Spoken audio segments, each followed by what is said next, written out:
Cool. Okay, we got like a minute or two worth of like intro stuff here, so I can get going as people pile in. So yeah, just want to say, hey, good afternoon. Welcome to this month's Launch Awesome AMA. I'm Steve. I run the Launch Awesome community.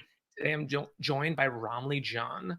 Ramli is currently the director of content at Appcues, and more importantly, is the author of Product-Led Onboarding. One of the onboarding goats, belongs up on onboarding Mount Rushmore. So whenever they get around to building that, I'm sure you'll be up there for sure. Okay, today Ramli and I we're going to be talking about onboarding. If we can, I'd like to focus more on like onboarding for B2B SaaS companies. I think they tend to have almost like different, sometimes harder problems around onboarding to consumer apps. There's more people involved, getting people onboarded to B2B apps sometimes. Also, really want to dive like right into the problems of how to get better. If you're here, I think we're kind of preaching to the choir about the importance of onboarding. So I want to kind of just dive right into the meat of it. If this is your first time joining us, so these AMAs, they're put on by the Launch Awesome community. Launch Awesome it's a Slack community for product folks. So PMs, PMMs, product ops people to talk about the strategies, tactics, pro tips they use to build and launch great products and build great product teams. I think we used to all get a ton of our like product community fix through in-person events. And I feel like those still like largely haven't come back even since COVID. I think mostly because, most people are working remotely. Anyway, this community is a great place to kind of like get your great way to fill that void. Got over 550 product leaders, product marketers, product ops people in there now. If you want to join, Blake is going to drop a link in the chat where you can apply to join. What are some housekeeping things? If you want to submit a question ahead of time, in the bottom right, you should see a little Q&A widget on your screen. And yeah, with that, we can get into it. Ramli, welcome. Thanks for joining us today. Thank you for the invite. Super excited to chat. Yeah, totally. So for the people that don't know you, give us the 2-minute highlight reel of your career so far, just so people know where you're coming from. Yeah. You mentioned my name is Ramli John. Currently the content director at Appcues. We create product experiences and onboarding experiences without any code easily. Prior to that, I was a director of training at Product-Led, where I worked with Wes Bush, the author of Product-Led Growth. And I wrote the book Product-Led Onboarding with him. So it's all about onboarding. He presented this framework to help. My background is mainly in B2B SaaS, so it was more catered towards B2B SaaS onboarding, like learning from like the best in consumer apps as well as some of the best B2B onboarding experiences that we've seen over time and time again. We've worked with companies. Wes and I work with companies like Mixpanel, even one time with Microsoft with one of the products in terms of improving their onboarding experience. And super excited to chat about something near and dear to my heart, which really tied to everything related to growth. It starts in onboarding. Yeah, it's like the basis. It's the rock upon which all like growth and retention is built. So it's a shock to me that more companies don't pay more attention to it. I think part of the reason they don't is onboarding. Getting a good onboarding team and process going is difficult for a handful of reasons. Can you kind of talk about some of those that come to mind for you? Yeah, often the challenge with onboarding is that it's hard to figure out who owns it. Often it's like just one person. It's like, oh, you got the PM, you got the product manager who does it. But the challenge with onboarding is like it's the perfect storm. It's like this amalgamation of where marketing and sales kind of hands it off to product if you're product led, or customer success if you're sales led. And it's like a relay race where if the baton isn't passed properly, things fall apart. And I think that's a challenge with this, is that it's often thought of as, hey, that's a product thing. That's the thing that the product does. Marketing does their onboarding emails. Customer success gets there, or customer support figures out who needs help. Sales might come in there to just make sure, especially if you're product led, making sure that that user is happy so that they can close the deal. And there isn't this concerted effort to like, hey, let's come together, let's really figure this out. Because if we don't figure this out, then you mentioned it earlier, like there's a lot of like downstream problems that could result in your funnel. We talked about retention. There's stats from Profitwell where they found that users or customers who have a great onboarding experience, they're 2 to 3 times more likely to stick around with your product. And we know from Facebook's VP of growth, Alex Schultz, said that retention is king when it comes to growth. Like if you don't get users to come back, if you don't get customers to come back over and over again, then all the money that you've thrown into marketing and sales, all the resources you provided into building a great product, all the things that you're getting your customer success and support team to make sure that they're happy, it's all going to fall apart if that first impression isn't really great. And Totally. that's why I'm so super passionate about this itself. Yeah. One theory I have about kind of the no clear ownership thing is, most of the work we do, it's almost like it's a victim of like the org chart. Like most of the work we do, like I'm on the product team, I work on products, I'm on the marketing team, I do most of my stuff with other marketing folks. Onboarding, probably more so than most of the other work we do, just has to be so cross-functional. And we're not, I don't know, we're not used to, it's not the default of the way that we work on other things. We generally work with, other people that are on the same team as us. So yeah, totally struggles there. Okay, so your book puts forth this framework on how companies can systematically improve onboarding called the EUREKA framework. Can you kind of walk us through each one of those? What are the things? And then we'll kind of get into each item there. Yeah, there's the 6 things that really the process that we developed at product led. And first is establishing that team. We mentioned that how important that is. And then the second is understanding what success look like for users.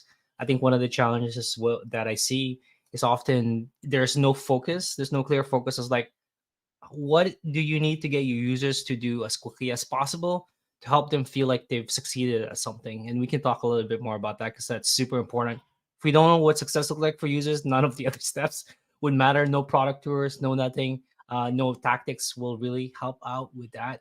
And then really it's like refining this milestone, what is that, this core metric that you're trying to improve, then trying to figure out essentially what kind of tools or what kind of patterns that you have that you can use inside and outside of your app, building out the straight line onboarding.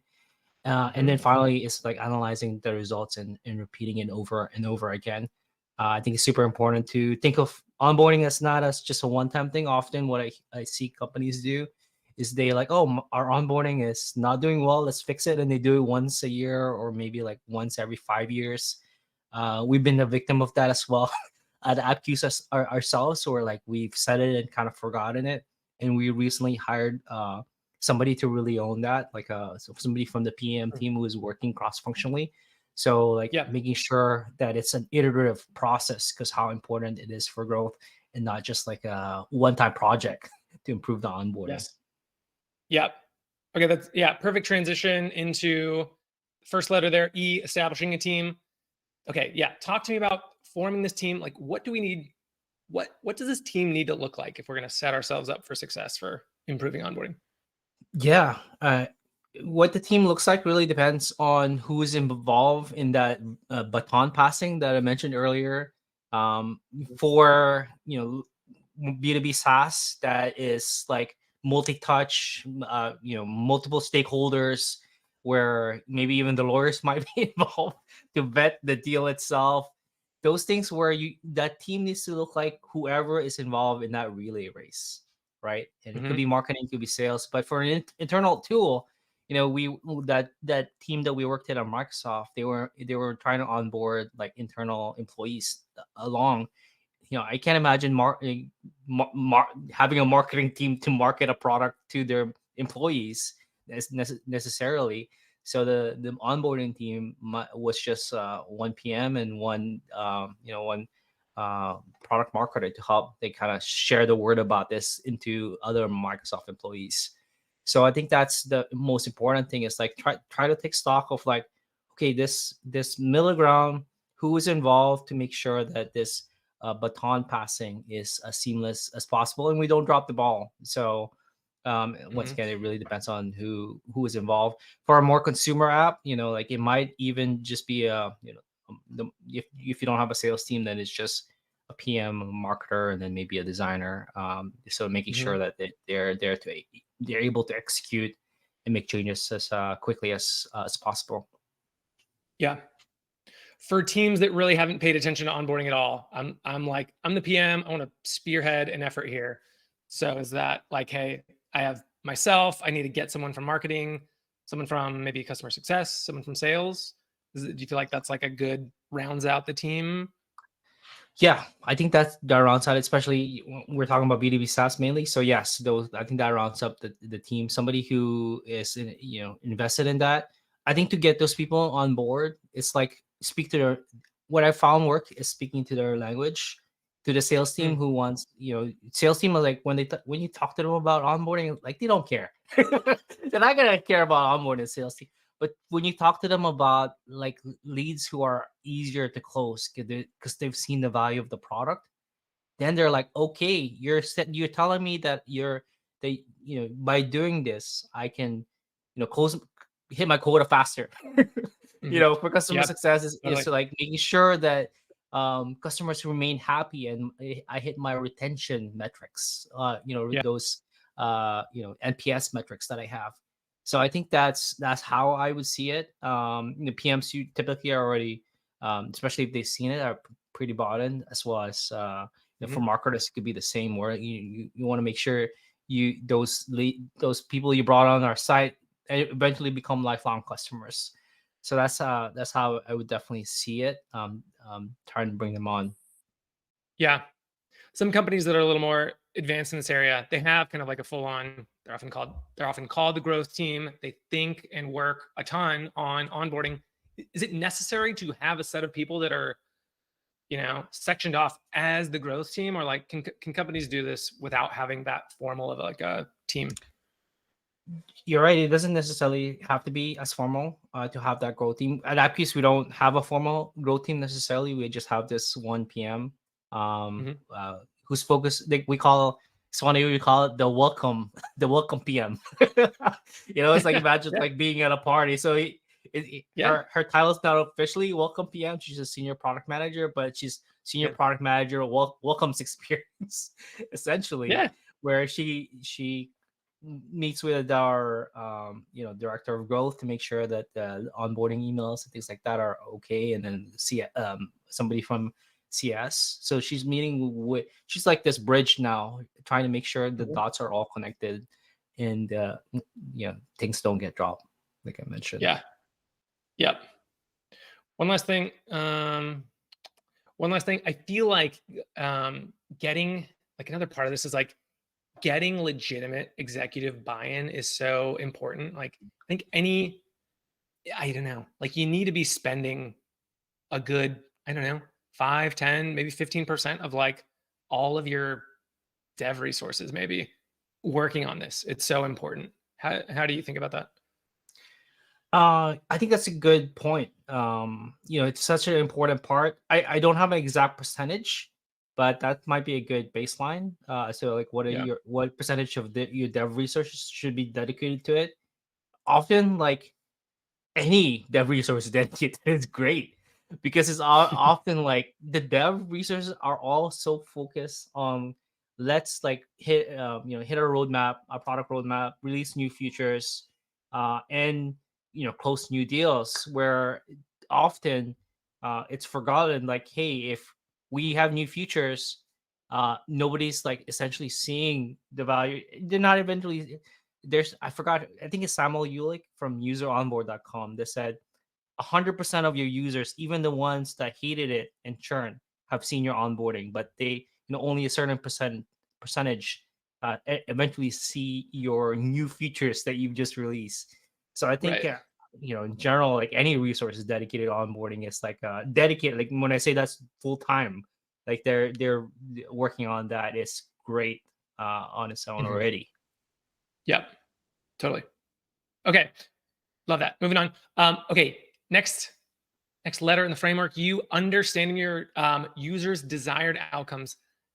Tell me more what that means, and like in what way do we need to understand those outcomes, and like what is that going to do for us? Yeah, it's really, we mentioned I mentioned it earlier. Like we have to really be successful at onboarding. It's like really understanding what the success look like for your users. If a lot of PMs are already familiar with the jobs to be done framework. I'm a big fan of it. Mhm. I Mhm. even tell marketers, hey, you got to be using this framework. But essentially, it's this idea that when people use a product, they have a job that they have in mind to use that product for. And understanding what that job is super, super critical to get them there as quickly as possible. Mhm. And it could be as simple as like, hey, I just want to grow my email list or send something necessarily. In the book, I dig deeper that there's actually three levels of the a customer job or a jobs to be done. Mhm. That Yeah. one I mentioned is the functional job, so that's the thing that they're trying to do. But underneath that is often like an emotional job or upgrade where it's the Mhm. feeling they have a feeling that they're trying to upgrade, whether that's anxiety that or frustration or pain, like they're or it could be even boredom. I think often people like, oh, they're just boredom is also a feeling, and your product is doing a job to take away that anxiety or that frustration or that feeling, or give them something else, whether that's confidence or some feeling professional or feeling like they're a pro at something. And Yes. then the Yes. third level of success is or job is around social. So like trying to help them see how it's impacting how the boss or their colleagues see them, or their spouse from a consumer app or family.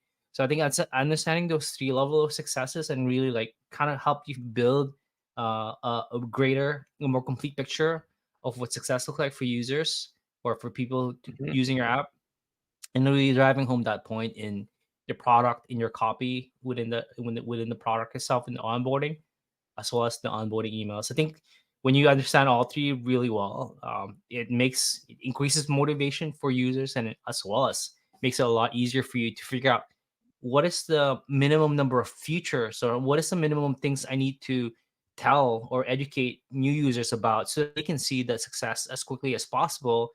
Anything Mhm. that's like more not related to that initial job they're trying to sign up for your product, we can wait until after they've achieved that first win, essentially.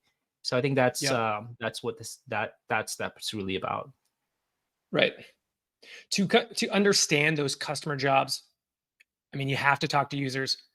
How much do you 100%. Yeah. recommend people be talking to you, like talking to users? How specifically for the teams that are kind of doing very little talking to users now? What are easy ways for them to start getting more face time with customers? And like Yeah. what kinds of questions should they be asking those people to better understand the customer job that they're being hired to do? Yes. There's actually a great book I actually have on my table. When Coffee and Kill Compete by Alan Clement. I have it right here because somebody asked me a similar question around this, and it's really like trying to first of all, what's an easy way to do it? I think the easiest way, and this is something that I learned from Andrew Kaplan. He used to work to improve he was the director of growth at Wistia. Essentially, one of the easy ways that he did is two things. First, like for new users, he showed a survey using Hotjar or something, an in-app survey that just asked like, "Hey, what brings you to Wistia today?"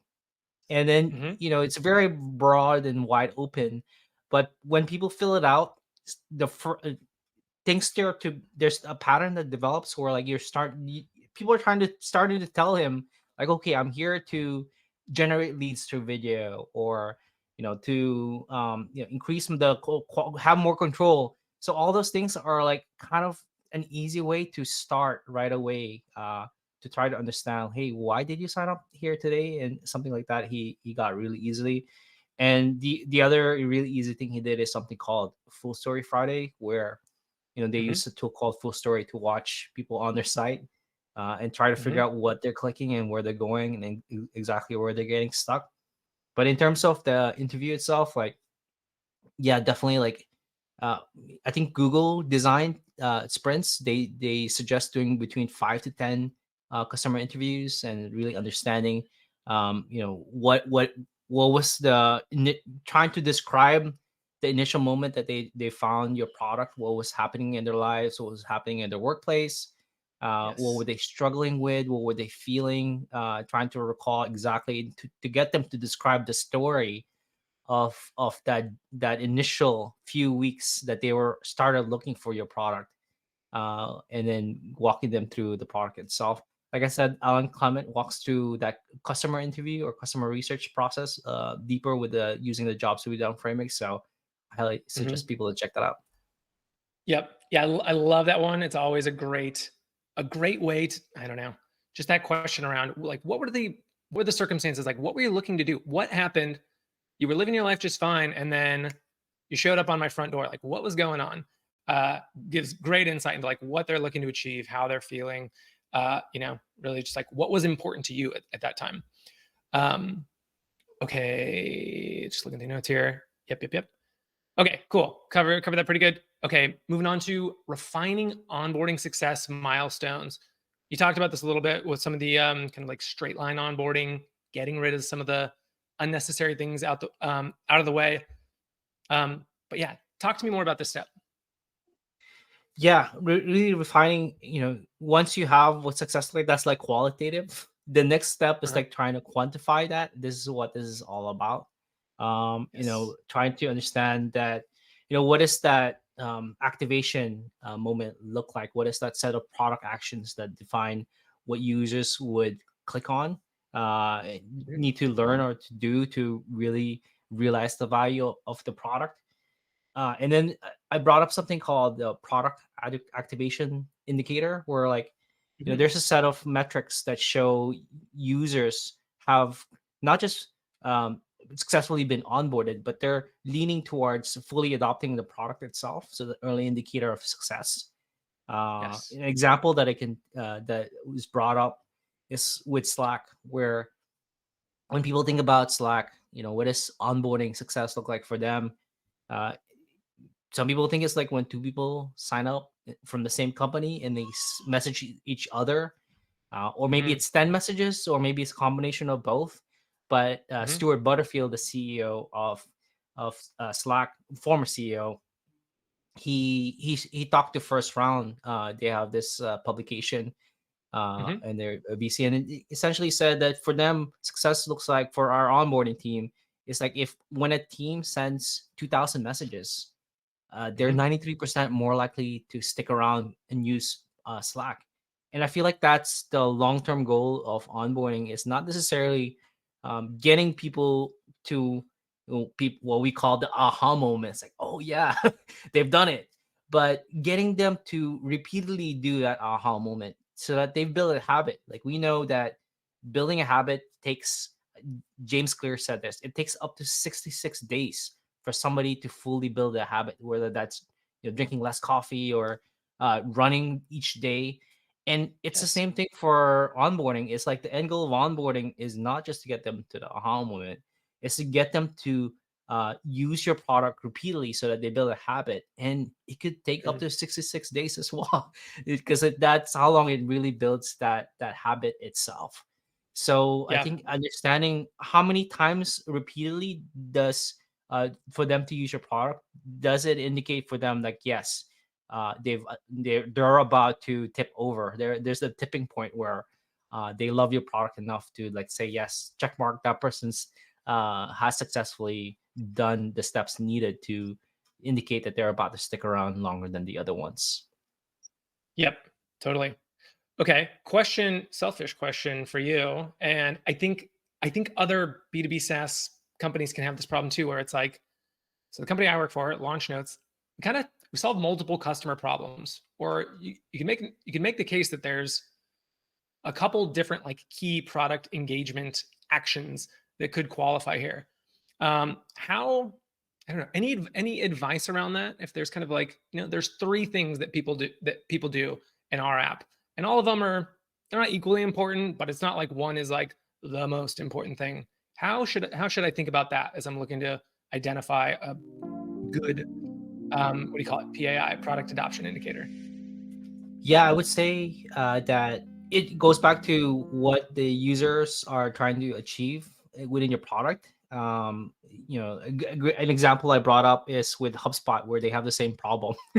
Like you can do a Yes. hundred different things with HubSpot, but Yeah. if the users indicated that, hey, here's why I signed up for this product, mainly for sending emails or maybe for sending social. I think that's the engagement I would focus on, is what they've indicated is their main goal, essentially. So like I think Yeah. segmenting earlier on can help you figure out essentially what success and engagement metrics that I would necessarily look at. So HubSpot, if a user said, "Hey, I'm here to increase my email list and send more emails so that I can Mhm.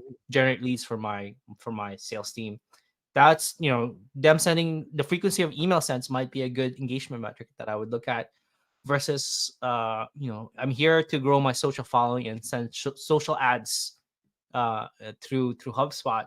Then I would probably look at more engagement metrics geared towards that, to see if Yeah. they stick around. Obviously, there's a little bit of symbiosis between the different products, but if probably would focus more on what the user said they initially, yeah, for their if you're finding a lot of people are saying one thing and then they're moving another thing, that would be super Mhm. interesting use case, where like, hey, they said that they're going to send emails, and then they use a social product more, in the example with HubSpot.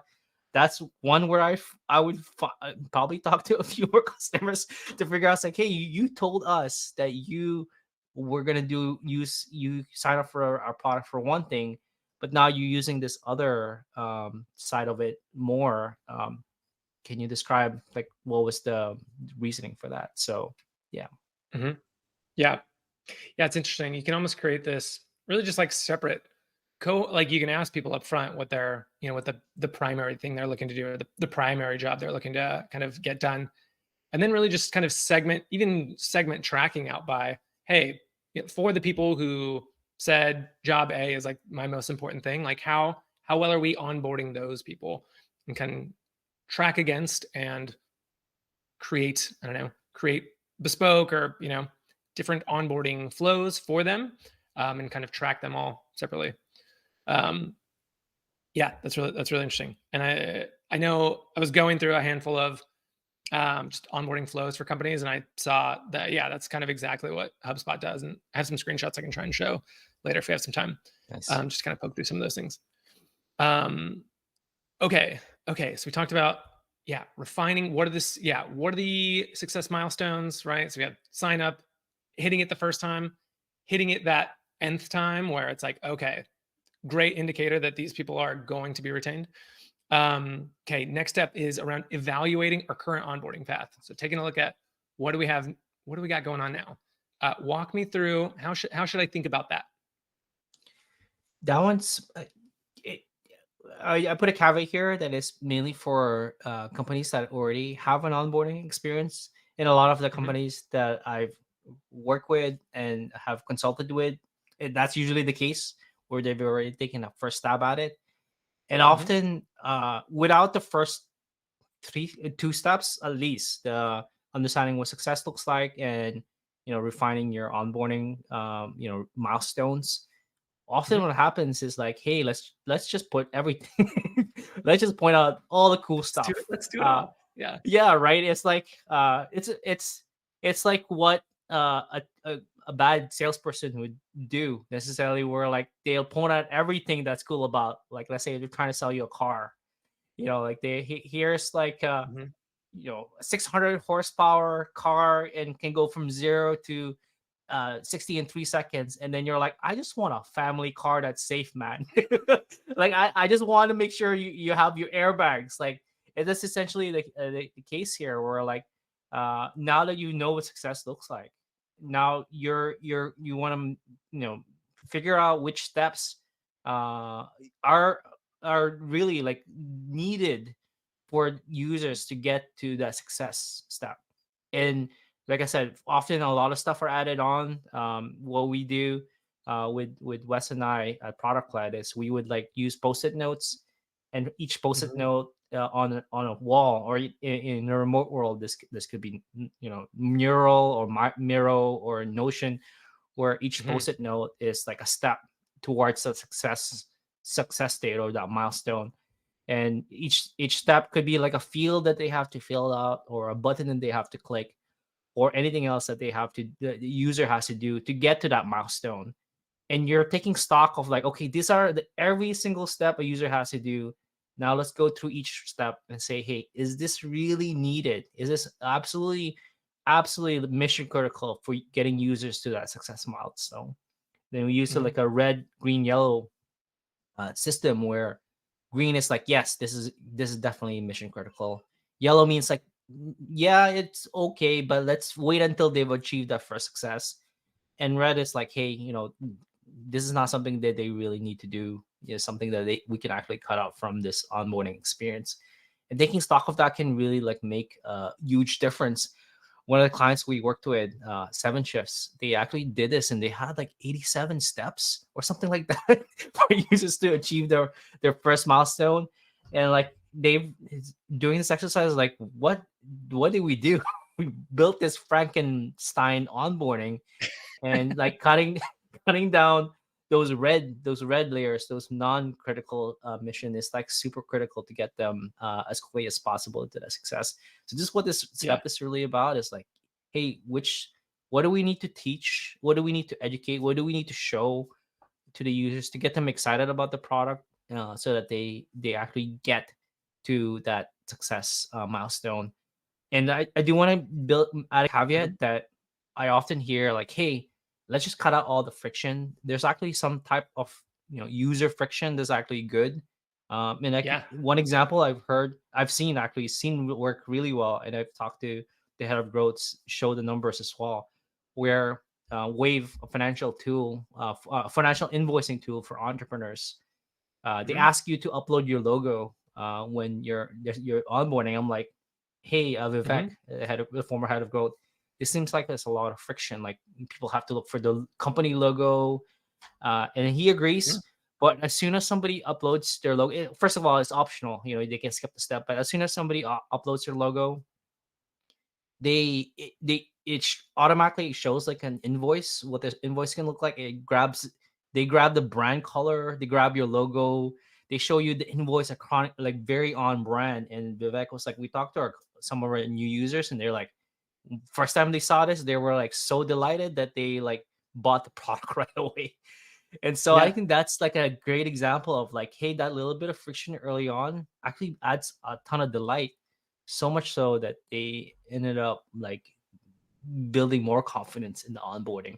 I'm sure there's other ways to make it easier, just sharing your website so that they can grab colors or something like that. But I think it's a it's a myth that all friction is bad, and that's an example with this one where you might cut too deep in the step, and you might actually take away more from the onboarding experience that adding from it. Yes. Yeah. It's that idea that like customizing something a little bit, that like we're, something that we're kind of building ourselves, like we're more emotionally attached to those things. Um, I love that. Yeah, there's a couple things I know. And it's, man, especially when you can provide that in a way where it's like this onboarding experience where you're kind of, it's this like the left pane, I'm entering some things, and in like the right pane, I'm like seeing what my customized thing looks like. I feel like is the just, it's so nice. Um, okay, let's see, running up on time here. Okay, kind of on that note, there's a lot of tools, I guess to use LaunchNotes as an example again, where there's just a lot of setup that needs to happen before I can actually use the product in like the way it's intended to be used in like a meaningful way. So like LaunchNotes is a way to like, send announcements, like change log stuff to your customers, and a handful of other things. Anyway, the point is like most people that sign up for LaunchNotes, you can't really use it. You can't really use it day one. You need to get some input from other people on your team. You need to get it ready for like you're going to use it for communications with your customers. There's like customization stuff that needs to happen, so it's on brand. How, how do you think about like Mm. first? usage experiences where it's like, I just got to get some amount of sign off from a couple people on my team and things like that. Yeah, this is actually just something that I've been thinking quite a bit in the last few months. Somebody brought it up to my attention. This idea called day one wins, day one actions, essentially, where Yeah. for a lot of products, often that Hmm. the success milestone is a few days, a few weeks away, and it just takes people don't have that patience necessarily. There was Mhm. this tool, and it's slipping in my mind exactly what it is, but what it does is that it helps people find deals with the flights online, and then you can purchase it through it. So you pick a day, you pick a Mhm. place, and then they find Mhm. you. You know, they keep you. Give you notifications as to Mhm. when the best time to fly out is, essentially, to get the best deal. And getting that somebody to make that purchase is their end goal. They get a flight purchase, but that could take months or weeks necessarily. And one of the features that they focus on, what they call it, the director of product, he called it a day one action. I was like, I love that. Like, what's something that you can get your users to do within that first day to Mhm. help them more likely to succeed. And they implemented a feature called watch now, where you click on this, you watch like a flight and time, and they would give you emails essentially as to like when the best time to fly out essentially is. And they found that there's a definite correlation between when somebody clicks on watch and they're more likely to purchase it. So I've been thinking a lot Mm. about what that day one action, especially for a lot of product, is. And another example that we're still trying to figure this out with Appcues, because if you look at Appcues, we're in a very similar situation where Yeah. getting somebody to install a Java code snippet on their website so that they can start building out product tours and things like that. That could take days or weeks once again. And what is a day one action? We've been thinking a lot about, like, we have uh, a Chrome plugin where when people install it, Mhm. they can actually start building an experience without any code, essentially. So we're thinking about, Mhm. like, how do we make that even easier? What if they don't even have to install a Chrome plugin, where they just plug in on the website and then they can start like creating a hotspot, or a tooltip here, Yes. where a lot of people who come in don't necessarily know how to code this per se. So I think that's one thing Yes. that I would think about. Is there a quick win prior to that end goal milestone, that onboarding milestone, that can help them see, like, I see this and I'm getting excited? Is there something that can get them building it or start seeing it? Like you talked earlier about, when people build it, they were more likely to take ownership of it. And Mhm. if there isn't a case, is there something that we can show, whether through, not necessarily a video, but like there's this whole movement towards, like, when I say product tours, like, what is that called? Things like Novatic or Endgame, where you can do a demo, a Yeah. product demo, an interactive Mhm. product demo, without signing up for a sales team on it. So, like, to click around and Mhm. see it. So that's one thing I would think about, is like, is there a day one action that we can do and show to users that they get excited and continue through all completing all the way till Yes. the milestone? Yes. Yeah, I'm wondering if yeah, okay, so your book talks about 3 onboarding milestones: sign up, first value, which is like first strike, and like has achieved the PAI, product adoption indicator. I'm wondering if for tools that necessarily require like, we're going to roll this out to the team, I need input from other people. There's a step in between sign up and first, like, legitimate use that's like ready, like the champion is ready for Mm, socialization. Like, I'm right. like, I've seen what this can do. Interesting. I've customized some things. I'm ready to like share this with Right. or sharing with this with other Yeah. people on the team, and like, because it's going to be a team effort getting it implemented. Um, yeah, that's Totally. interesting. Yeah. Totally. I think that's a good point. Maybe when I wrote this 2 years ago, things have changed. My philosophies, even now, you're totally right. Like, this is now going towards the People are talking, especially in the product world, product-led world, product qualified account, where Yeah. sure, that person is product qualified lead because he's seen the value or she's seen the value, but like, how do we get that person to champion it so that the whole company is now product qualified account necessarily? And I love that how you call that out. There is definitely now a fourth milestone where how do we socialize? How do we socialize that I feel comfortable enough and strongly enough about this that I'm gonna share it with my manager and then get the Yes. engineering team involved and then get the product team involved about that. And then that action ideally should happen within the first day so that you can get the ball Yes. rolling within that for that person, that champion. Yep. Yeah. Love that. Okay, cool. Okay. Running out of time. And I feel like the meat of it is the next step, keeping new users engaged. Your book talks about kind of details a bit about the BJ Fogg model of changing behavior.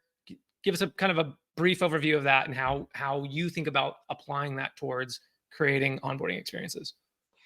Yeah, BJ Fogg is that model is more focused on building habits in real life. Like, he has a great book. I actually have it somewhere here, Tiny Habits, where Mhm. he shares he's been helping. Dr. BJ Fogg is actually a behavior scientist based out of Stanford. Mhm. And really, like, a lot of work that James Clear did with Atomic Habits Mhm. is inspired by BJ Fogg. Essentially, his Mhm. model has like three elements to it that needs to come together for people to build a Mhm. habit. The first is motivation, and then the second is ability to make it easier, and then the third is prompt. And I feel like those three things have to come together in onboarding. Where how do you increase the motivation? We've talked a little bit about how to do that. Showing what the invoice can look like with Wave, or using copy that really hits on the user success that we talked about earlier. Ability is all about when we mentioned earlier on, like, cutting down steps that they don't need to do, users don't need to do to achieve that success milestone. And then prompts, we haven't really talked about that yet. That could be like onboarding emails or stuff that happens in app, like product tours or hotspots or things like that, that gives cues that this is the right path for new users. Mhm. And this is the you're right, this is the meat, this is like the longest chapter. And this is the one that I had the hardest time to write about because I felt like it was going everywhere. So I needed to cut it down. So I think that's essentially what the BJ Fogg can help with the onboarding process. Yep. Totally. Okay.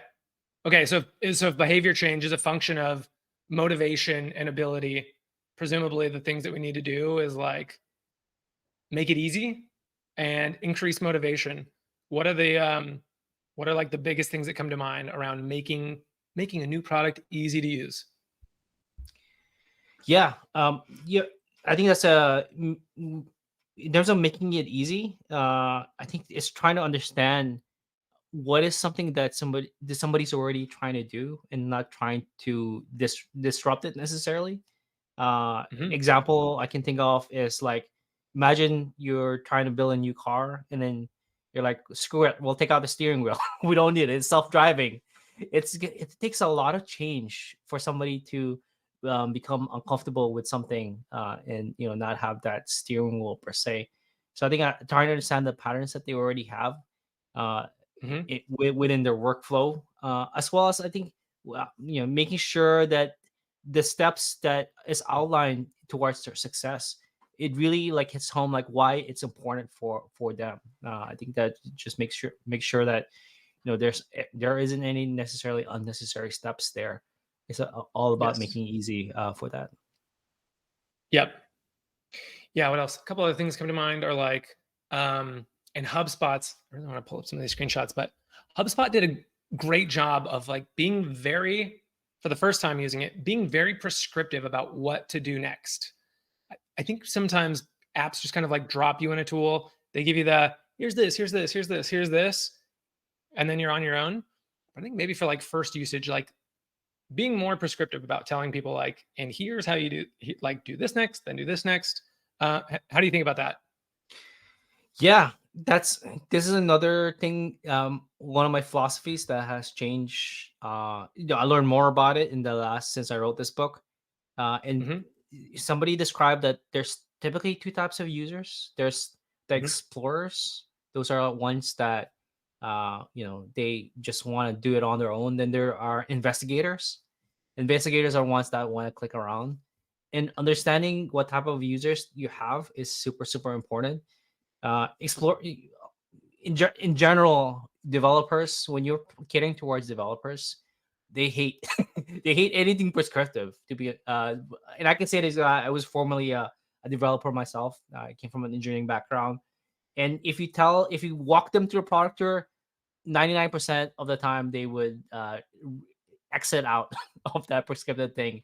So knowing that developers prefer more of an explorer approach where providing them resources on the side would be more appropriate versus more prescriptive, where often marketers love that prescriptiveness, and they're more investigators. So things like HubSpot, where like walking them through it would be Hmm. super super important, and make it clear, because they're impatient. They want to see the value within, and they don't want to read as much. They want to give the 1-2 punch and nothing else.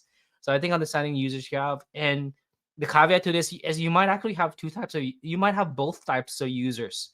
So the challenge is now, early on in the onboarding, you want to segment that, like, and not necessarily, do you even asking, hey, do you want a product tour? Do you want a more prescriptive approach? Could be helpful as well.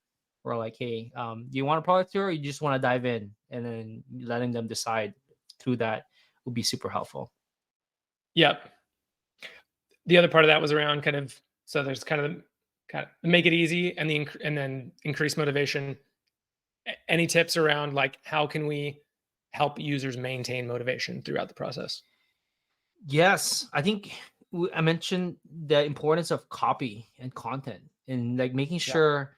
I think this is where PMs, the product team, need to really partner with like product marketers to Hmm. really hit home that copy is like, is super important to help hone in that motivation.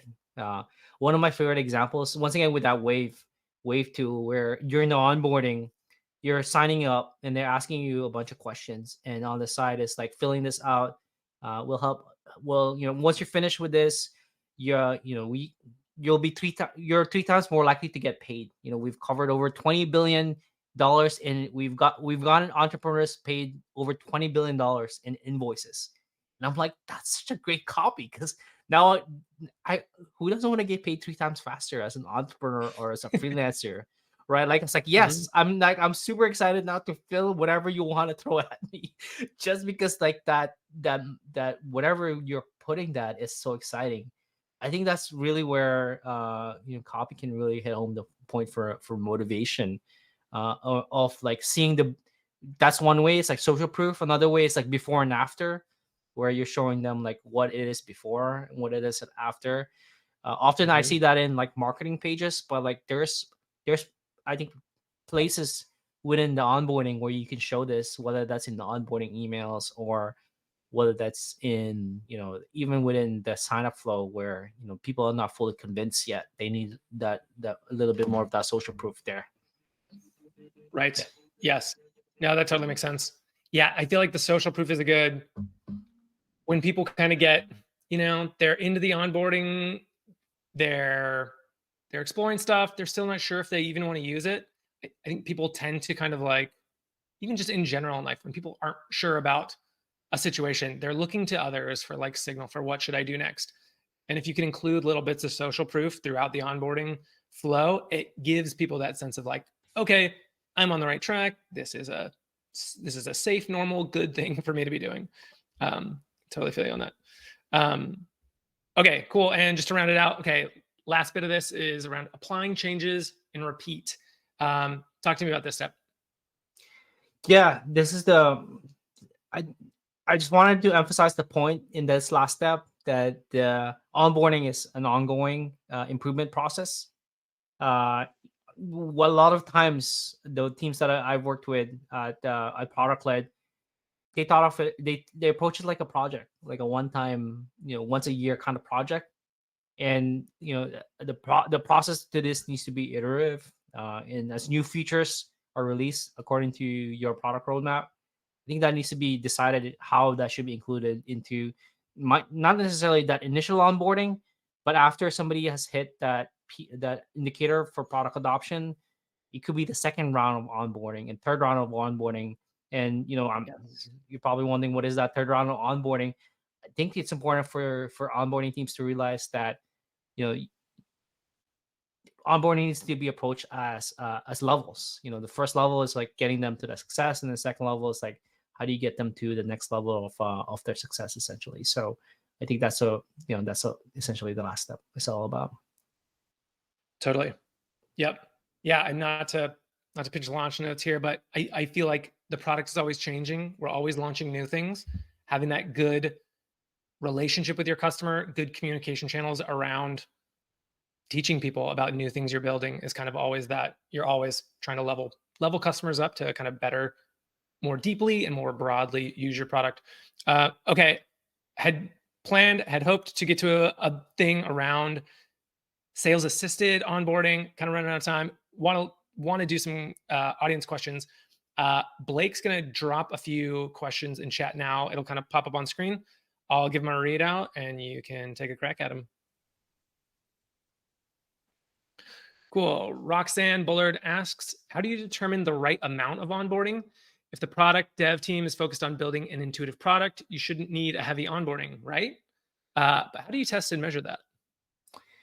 Yes, that's a good point. I think when I think about onboarding, I don't think about it as product tours and hotspots and tooltips. It's that if your onboarding is the first initial impression product has. If I had to think about it as a life cycle of an adult, this is when they're babies. Users are babies right now with your product, and building that intuitive product is part of the onboarding. I think if your product is intuitive, then your onboarding is baked into that, essentially. I think that's super important. I talked a little bit about earlier the difference between like investigators and explorers. Really, like, heavy onboarding is typically more for investigators. Those are ones like want to click around and want to get in your face. If you're building like a investigator focus onboarding for explorers, then you're gonna have a problem, and vice versa. If you build an explorer focus one to people who want to be handholded and be more prescriptive, then you're also gonna have a problem. And understanding your users is important. In terms of testing and measuring that, making sure you're tracking your activation rate, and getting, how many of your users are getting to the success milestone that we talked about earlier is super important, because then now you can essentially split tests. If we did a light, heavy onboarding versus a light onboarding, which gets us there for our users, to that, which is a higher activation rate, essentially. Some of the things that I've seen product teams do, just to make sure that they have the right approach to it. Yeah. About the like investigator explorer thing, is the easiest thing to do there just to give an off ramp for people that are wanting to explore themselves? I think that's important, giving them the off ramp, but it's also very, it's like the danger is that, if you have more explorer users and your approach is very heavy-handed, some of them can get turned off, and they're like, "Oh, I don't like this. I'm turned off." It's like going to a store, and then the person comes up to you right away. It's like, "Hey, what do you need? What do you want? Let me point you around." I would be turned off myself. That happened to me. I walked in this store, and that might be the same reaction. I think you're right. Having the off ramp is super important, but also like making sure that you've catered your experience for your users. The type of users that you have is also super important. Cool. Okay, Maya Bennett asks, for early stage startups, what recommendations do you have for when to start focusing on the onboarding experience? Yeah, when. This is a really great question, actually. I would actually, for early stage startups, I would avoid taking a product led onboarding approach. And the reason why is, There's a lot you can learn from high touch onboarding. There's actually a Mhm. great person that I talked to about this. His name is Enzo from shoot, I'm losing my mind right now, but I'm gonna find the link while I'm answering this question. But essentially, what he did was like he kind of evolved over time, where like high touch onboarding, you learn a ton about what is objections that people have before and after, and then what are things that they're getting stuck on, and what are things that they're finding valuable before they started building out their product led onboarding, their self serve approach earlier. So I think that's how I would start off, especially for early stage startups. I not a big. It makes me as an introvert myself. It's like, oh man, do I have to jump on calls with new users? But Yeah, it's actually super helpful for early stage users because you learn a ton from them. But I think that's one thing that I would approach it. Yeah, maybe find that blog totally. post. Yeah. Yeah, just getting people on a call, screen sharing, or even yeah, if you can meet in person, I just feel like you get such higher signals, so much better info just out of people. Okay, looks like we got one more. How heavily do you weigh hand raising and identifying PQLs? Should we develop sophisticated algorithms to predict high LTV or simply let them come to us? Yes, for that, I would definitely consider like if somebody raises their hands, I would have that conversation regardless. I think one Mhm. I'm not sure. I've never been in a situation where I raised my hands. I want to talk to somebody, and then they said, "No, you're not good." Because I think the danger to that is like they might eventually be good, but the approach would like they might get turned off by that. But I think identifying PQLs in itself is really really an art of trying to figure out what are the set of product actions. I talked about the product activation indicator where like they do something enough. That might not necessarily be the PQL. It could be like a combination of product actions Mhm. that would indicate that they're ready for a conversation with it. One moment Mhm. is when they achieve something successful. I think that's a great moment to really share that about it. Yeah. Yeah. Yeah, I love that. Just someone reaching out saying, "Hey, notice you got XYZ done. That's great. Love that for you. Anything else I can do to help?" I feel like it's a nice, I don't know, contextually relevant, like it's specific to them, like they just did the thing. Um, cool. Okay. We are over time. I could talk about this all day. Love this stuff. Maybe we'll have you back one time to do a deeper dive on some more of the stuff we talked about. But yeah, okay, what else we got here then? Yeah, just want to say thanks. Thanks for coming out. Thanks for everyone else that came out. As a reminder, these events are put on by the Launch Awesome community. Blake's going to drop another link in the chat if you want to join. So make sure to hit that up and apply. Ramli, thanks for being here. Where can folks find you to connect? Yes, they can find me on LinkedIn, Ramli John. Make sure to mention this community so that I know that it's not somebody trying to spam me or something. I just want to connect through this community. I love to always chat. Yeah, totally. I'm also Yeah. available on Twitter at Ramli John, and then I've been writing quite a bit of about product led growth on the Appcues blog, so they can go to Mhm. appcues.com/blog, and that I'm definitely available there. And I know I promised that the blog post, it is here now, so I've actually found it. So this one is about that onboarding process for startups. This he called it the onboarding iceberg, which is super fun. So I think that's it. Thank you so much, Love everyone. that. Appreciate it. Cool. I'll check that out. One last thing. Okay, stay tuned for gonna be doing a giveaway. Gonna buy 5 or 10 of Romley's book and give those away. And Romley's also agreed to do kind of an async onboarding teardown. Stay tuned in the community for details around that. Very exciting. And with that, I'll let you go. Have a good Thursday and thanks so much. Thank you, Steve. Thank you, everyone. Bye. Yeah. See ya.